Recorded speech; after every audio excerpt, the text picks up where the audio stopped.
నీతో దేవునిచ్చిన మాట. ప్రియ శ్రోతలందరికీ యేసుక్రీస్తు నామములో శుభవందనాలు. ప్రియులారు బాగున్నారా? మీరందరూ బాగుండాలని, వాక్యం చేసి స్థిరపరచబడాలని మీ కొరకు ప్రార్థిస్తున్నాను. ఈరోజు దేవుని వాక్యం కీర్తనల గ్రంథం 78వ అధ్యాయం 1వ వచనం. నా జనులారా, నా బోధకు చెవియొగ్గడి, నా నోటి మాటలకు చెవియొగ్గడి. ప్రభునందు ప్రియులారా, ఆషాపు ఈ కీర్తనలో మనతో మాట్లాడుతూ జనులారా నా బోధకు చెవియొగ్గడి అంటున్నాడు.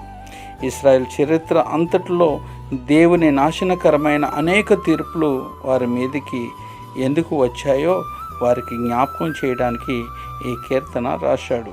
వారి పితరులు ఆధ్యాత్మికంగా తప్పిపోయిన సందర్భాల నుండి గుణపాఠం నేర్చుకొని అలాంటి అపనమ్మకాన్ని, నమ్మక ద్రోహాన్ని విడిచి శ్రద్ధతో కష్టపడి ప్రయత్నించాలని ఈ కీర్తన వారిని హెచ్చరిక చేస్తూ ఉంది.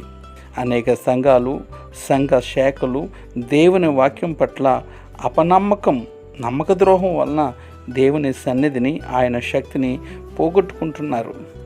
కనుక దేవుని ప్రజలు నేడు ఈ కీర్తన పట్ల మిక్కిలి శ్రద్ధ చూపించాలి. వారు సత్యం నుండి దానిని అనుసరించడానికి ఆధారమైన బైబిల్ ప్రమాణాలు కలిగిన వాక్యమును క్రమంగా వారు నేర్చుకుంటూ ఆ సొంత మార్గాలను విడిచి వాక్యానుసారంగా జీవించవలసిన వారిగా ఉన్నారు. అందుకే కీర్తనకారుడు అంటాడు కదా, నా జనులారా నా బోధకు చెవియొగ్గండి, నా నోటి మాటలకు చెవియొగ్గండి.